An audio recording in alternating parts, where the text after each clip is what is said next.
রাসেল নামে এক ভাই প্রশ্ন করেছেন, শহীদ কারা? ইদানিং অনেকের মৃত্যুর পর তাদেরকে শহীদ বলে আখ্যা দেয়া হয়। ব্যাপারটি কতটুকু সঠিক বলবেন কি?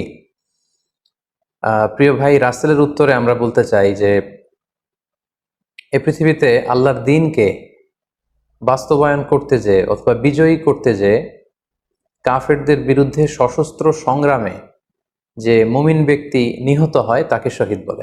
আমি আবারও বলছি, আল্লাহর জমিনে আল্লাহর দ্বীনকে বিজয়ী করতে যে কাফেরদের বিরুদ্ধে সশস্ত্র সংগ্রামে যে মুমিন ব্যক্তি নিহত হয় তাকে শহীদ বলা হয়। সহিহ বুখারীর বর্ণনায় এসছে যে সাহাবারা আল্লাহ রাসূল সাল্লাল্লাহু আলাইহি সাল্লামকে জিজ্ঞেস করেছিলেন যে, হে আল্লাহ রাসূল, কারা আল্লাহ রাস্তায় জেহাদ করছে এটা আমরা কিভাবে বুঝবো? তার উত্তরে আল্লাহর হাবিব সাল্লাল্লাহু আলাইহি ওয়াসাল্লাম বলেছিলেন, মান কাতালা লিতাকুনা কালিমাতুল্লাহি হিয়াল উলিয়া ফাহুয়া ফি সাবিলিল্লাহ। যে ব্যক্তি আল্লাহর দ্বীনকে, আল্লাহর বিধানকে কিংবা আল্লাহর আইনকে বাস্তবায়নের জন্য, আল্লাহর দ্বীনকে বিজয়ের জন্য যে সংগ্রাম করে যাচ্ছে সেই আল্লাহর রাস্তায় আছে। আর সে আল্লাহর রাস্তায় থাকা অবস্থায় যদি কেউ মৃত্যুবরণ করে বা নিহত হয় তাকেই ইসলাম শহীদ বলে ঘোষণা করেছে। তবে সেক্ষেত্রে একটি শর্ত রয়েছে, সেটি হচ্ছে দুন আগারাদিন মিন আগারাদিদ দুনিয়া। দুনিয়ার কোনো কারণে, দুনিয়ার কোনো লোভে পড়ে, দুনিয়ার কোনো স্বার্থের জন্য যদি কেউ আল্লাহ রাস্তায় জেহাদ করে মৃত্যুবরণও করে, সে শহীদের কোনো মর্যাদা বাদাম আল্লাহ তাআলার কাছে নেই। কেননা আমরা হাদিস থেকে জেনেছি অনেক শহীদ কিয়ামতের ময়দানে আল্লাহ তাআলা তাদেরকে জাহান্নামে ফেলে দিবেন। আল্লাহ বলবেন যে, তুমি তো দুনিয়াতে জেহাদ করেছিলে যে মানুষ তোমাকে বীর বলবে, মানুষ তোমাকে সাহসী বলে ঘোষণা দিবে, বাহাবা পাওয়ার জন্য তুমি জেহাদে অংশগ্রহণ করেছিলে এবং সেখানে নিহত হয়েছ। তো তুমি নিহত হওয়ার পরে মানুষ তো তোমাকে বীর বলেছে, বাহাবা দিয়েছে, সাবাস বলেছে, যে কারণে তুমি এই জিহাদে অংশগ্রহণ করেছো সেটা দুনিয়াতেই তুমি পেয়েছো। তো আমার কাছে তুমি কি চাও? আমার কাছে তোমার জন্য কিছু নেই। Go to the hell fire, জাহান্নামে যাও। তাকে আল্লাহ তাআলা উপর করে জাহান্নামে নিক্ষেপ করবেন। তো এজন্য শর্ত হচ্ছে যে দুনিয়ার কোনো স্বার্থে নয়, শুধুমাত্র কেবলমাত্র আল্লাহর দ্বীনকে আল্লাহর জমিনে বিজয়ী করার জন্য যদি কেউ সশস্ত্র সংগ্রামে নিহত হয় তাদেরকে শহীদ বলা হয়। এখন প্রশ্ন হচ্ছে, যারা কাফেরদের বিরুদ্ধে জেহাদ করতে যে যুদ্ধে নিহত হলো তারা শহীদ, তারা ছাড়া কি আর কেউ শহীদ হতে পারবে না? এ প্রসঙ্গে আমরা বলবো যে বেসিকলি ইসলামী শরিয়াতে শহীদ দুই ধরনের। ইবনু হাজার আল আসকালানি উনিও শাহাদাতের প্রকারভেদ করতে যেয়ে বলেছেন যে শহীদ দুই প্রকার। একটা হচ্ছে শাহিদুদ দুনিয়া ওয়াল আখিরা, যেটা আমরা বলেছি যারা আল্লাহর রাস্তায় নিহত হয়েছে তারা। আরেকটা হচ্ছে শাহিদুল আখিরা, যারা দুনিয়াতে আল্লাহর রাস্তায় নিহত হয়নি কিন্তু পরকালে তারা শাহাদাতের মর্যাদা লাভে ধন্য হবে। প্রথম প্রকার হচ্ছে শাহিদুদ দুনিয়া ওয়াল আখিরা, যেটাকে আমরা বলি শাহাদাতে হাকিকি, মানে প্রকৃত শহীদ। এরাই হচ্ছে মূলত শহীদ। এদেরকে আল্লাহ তাআলা মৃত বলতে নিষেধ করেছেন। আল্লাহ তাআলা বলেছেন, ওয়ালা তাকুলু লিমান ইউকতালু ফি সাবিলিল্লাহি আমওয়াত বাল আহইয়া ওয়ালাকিন লা তাশউরুন। যারা আল্লাহর রাস্তায় জীবন দিয়ে নিহত হয়েছে তাদেরকে তোমরা মৃত বলো না, বরং তারা জীবিত।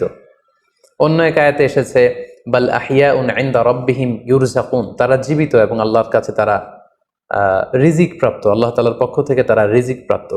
তাদের মর্যাদা আল্লাহ তাআলার কাছে এত বেশি যে তাদেরকে নিহত হওয়ার পরে কোনো জানাজার আগে গোসল দিতে হয় না। তাদের রক্তাক্ত দেহটাকেই সরাসরি জানাজার পরে দাফন করে দিতে হয়, কেননা সেই ঝরঝরে রক্ত নিয়ে তারা সেদিন কিয়ামতের দিবসে আল্লাহ তাআলার দরবারে তারা হাজির হয়ে যাবে। এবং আমরা যদি কোরআনের দিকে তাকাই, কোরআন আমাদেরকে জানিয়েছে, আনা আমাল্লাহু আলাইহিম মিনান নাবিয়িন ওয়াস সিদ্দিকিন ওয়াশ শুহাদাই ওয়াস সালিহিন, মানে সবচেয়ে শ্রেষ্ঠ তাবাকা বা দারাজা হচ্ছে নবীদের দারাজা, নবীদের পরে হচ্ছে সিদ্দিকিনদের দারাজা, এবং সিদ্দিকিনদের পরেই যাদের মর্যাদা আল্লাহ তাআলার কাছে সবচাইতে বেশি তারা হচ্ছে শুহাদা। এজন্য প্রতিটি মুমিনের জীবনের আকাঙ্ক্ষা বা তামান্না থাকা উচিত তারা যেন শাহাদাতের মৃত্যু আল্লাহ তাআলার কাছে কামনা করে। এবং আমরা যদি সাহাবাদের জীবনের দিকে তাকাই তাহলে দেখবো ওনারা সবসময় আল্লাহ তাআলার কাছে শাহাদাতের মৃত্যু কামনা করতেন। সাইয়েদনা ওমর ফারুক রাদিয়াল্লাহু তাআলা আনহু আল্লাহ তাআলার কাছে সবসময় শাহাদাতের মৃত্যু চাইতেন। সহিহ বুখারীর বর্ণনায় এসছে, ওমর ফারুক রাদিয়াল্লাহু তাআলা আনহু দোয়া করতেন আর বলতেন, আল্লাহুম্মা রযুকনি শাহাদাতান ফি সাবিলিক ওয়াজআল মাউতি ফি বালাদি রাসূলিক, মানে হে আল্লাহ, আপনি আমাকে শাহাদাতের মৃত্যু নসিব করুন এবং আপনার প্রিয় হাবিবের এই শহর মদিনা শহরে আমার মৃত্যু আপনি নসিব করুন। এবং আমরা যদি ওমরে ফারুকের জীবনের দিকে তাকাই, তাহলে আমরা দেখব যে উনি শহীদী মৃত্যু লাভ করেছিলেন। একজন অ্যাসাসিনেটরের মাধ্যমে আত্মাইর আঘাতে তিনি শহীদ হয়েছিলেন। এবং আল্লাহ রাসূল সাল্লাল্লাহু আলাইহি ওয়াসাল্লামের পাশে আবু বকর রাদিয়াল্লাহু তাআলা আনহুর কবর, তার পাশেই কিন্তু ওমরে ফারুকের কবর। তার মানে মদিনাতেই তিনি আল্লাহ রাসূল সাল্লাল্লাহু আলাইহি ওয়াসাল্লামের পাশে মৃত্যুবরণের পরে শোয়ার সৌভাগ্য তিনি অর্জন করেছেন। তাহলে এই আলোচনা থেকে আমরা বুঝলাম যে প্রকৃত শহীদ হচ্ছে যারা আল্লাহর রাস্তায় নিহত হয় এবং এর মর্যাদা আল্লাহ তাআলার কাছে অনেক বেশি। কিন্তু এই শাহাদাতে হাকিকি বা প্রকৃত শহীদ ছাড়াও আরো অনেক মৃত ব্যক্তিকে আল্লাহ রাসূল সাল্লাল্লাহু আলাইহি ওয়াসাল্লাম শহীদী মৃত্যুর সুসংবাদ দিয়েছেন। তারা জেহাদে অংশগ্রহণ করেনি, তারা কাফিরদের আঘাতে নিহত হয়নি, তারা প্রকৃত শহীদ নয়, কিন্তু কিয়ামতের দিন তারা শাহাদাতের মর্যাদা লাভ করবে। তারা কারা? এ ব্যাপারে আমরা সহিহ মুসলিমের একটি হাদিস এখানে উল্লেখ করতে চাই, যেখানে আল্লাহ রাসূল সাল্লাল্লাহু আলাইহি ওয়াসাল্লাম সাহাবাদেরকে জিজ্ঞেস করেছেন, মা তা'উদ্দুনা শাহিদা ফীকুম, ওহে সাহাবারা, তোমরা কাদেরকে শহীদ বলে মনে করো? সাহাবারা বললেন, যারা আল্লাহর রাস্তায় নিহত হয় তারা শহীদ।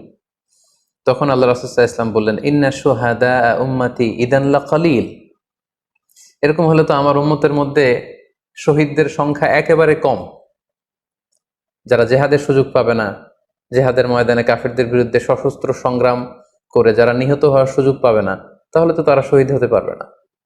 সাহাবারা এই কথা শুনে বললেন, ইয়া রাসূলুল্লাহ, তাহলে কারা শহীদ আপনি বলেন। তখন আল্লাহ রাসূল সাল্লাল্লাহু আলাইহি ওয়াসাল্লাম বললেন যে যারা আল্লাহর রাস্তায় নিহত হয় তারা তো শহীদ বটেই, পাশাপাশি ওমান মাতা ফি তাউনি ফাহুয়া শাহীদ, মহামারীতে যারা মারা যায় তারাও কিন্তু শহীদ। প্লেগ রোগে বা মহামারীতে, এই যে করোনা ভাইরাসের সময় যারা ঈমানের সাথে ইন্তেকাল করেছে তাদেরকেও আল্লাহ তাআলা শাহাদাতের মর্যাদা দান করবেন। ওমান মাতা ফিল বাতনি ফাহুয়া শাহীদ, পেটের পীড়ায়, পেটের কোনো রোগে যদি কেউ আক্রান্ত হয়ে মারা যায়, সে কিয়ামতের দিন শাহাদাতের মর্যাদা লাভ করবে। ওয়াল গরিকু শাহীদ, পানিতে ডুবে যদি কেউ মারা যায় সেও শাহীদ। এভাবে অন্যান্য আরো অনেক হাদিসে, কোনো হাদিসে 5 জন, কোনো হাদিসে 7 জন, কোনো হাদিসে আরো বেশি, এভাবে আরো অনেক ব্যক্তিকে আল্লাহ রাসূল সাল্লাল্লাহু আলাইহি ওয়াসাল্লাম শাহাদাতের মর্যাদা লাভে তারা কিয়ামতের দিন ধন্য হবে এই মর্মে তিনি আমাদেরকে জানিয়েছেন। সুনানে নাসাইর একটি বর্ণনা থেকে আমরা জানতে পারি, আল্লাহর হাবিব সাল্লাল্লাহু আলাইহি ওয়াসাল্লাম বলেছেন, মান কুতিলা দুনা মাজলামাতিহি ফাহুয়া শাহীদ, অন্যায়ভাবে যদি কাউকে হত্যা করা হয়, হি ইজ ডিফেন্ডিং ইনজাস্টিস, অন্যায় প্রতিরোধে সে মারা গিয়েছে, এরকম মৃত্যুকেও তিনি শাহাদাতের মৃত্যু বলে ঘোষণা করেছেন। সুনানে তিরমিজির আরেকটি বর্ণনায় আল্লাহ রাসূল সাল্লাল্লাহু আলাইহি ওয়াসাল্লাম আরো কিছু ব্যক্তিকে শহীদ বলে ঘোষণা করেছেন। যেমন তিনি বলেছেন, মান কুতিলা দুনা দীনিহি ফাহুয়া শাহীদ, কেউ তার দ্বীনকে হেফাজত করতে যেয়ে যদি মৃত্যুবরণ করে সে শহীদ। ওমান কুতিলা দুনা দামিহি ফাহুয়া শাহীদ, নিজের রক্ত বাঁচাতে যেয়ে যদি কেউ মৃত্যুবরণ করে শহীদ। তার সম্পদ বাঁচাতে যেয়ে যদি মৃত্যুবরণ করে সে শহীদ। তার ফ্যামিলিকে সেভ করতে যেয়ে কেউ যদি মৃত্যুবরণ করে সেও শহীদ। তার সম্মান, ইজ্জত, তার স্ট্যাটাসকে বাঁচাতে যেয়ে যদি কেউ মৃত্যুবরণ করে সেও শহীদ। আরেক বর্ণনায় আমরা জানতে পারছি, আল্লাহ রাসূল সাল্লাল্লাহু আলাইহি ওয়াসাল্লাম বলেছেন, ওয়াসাহিবুল হাদমি ফাহুয়া শাহীদ, অর্থাৎ ধ্বংসস্তূপের নিচে চাপা পড়ে যদি কেউ মারা যায় বা কোনো দেয়ালের নিচে চাপা পড়ে যদি কেউ মারা যায় সে শহীদ। ওয়াসাহিবু যাতিল জানবি শাহীদ, অর্থাৎ ফুসফুসের কোনো রোগে, লেটসে লাং ক্যান্সারে যদি কেউ মারা যায়, ফুসফুসের কোনো ভয়ানক রোগে যদি কেউ মারা যায় সে শাহীদ, শহীদের মর্যাদা পাবে। আল হারিকু শাহীদ, আগুনে পড়ে যদি কেউ মারা যায় সেও শহীদ। ওয়াল মারআতু তামুতু বিজুমইন শাহীদ, বাচ্চা পেটে ধারণ করেছে, অর্থাৎ গর্ভবতী মা যদি এই প্রেগনেন্সির কারণে কিংবা বেবি ডেলিভারি করতে যেয়ে যদি মারা যায় সেও কিন্তু শহীদদের কাতারে দাঁড়াবে।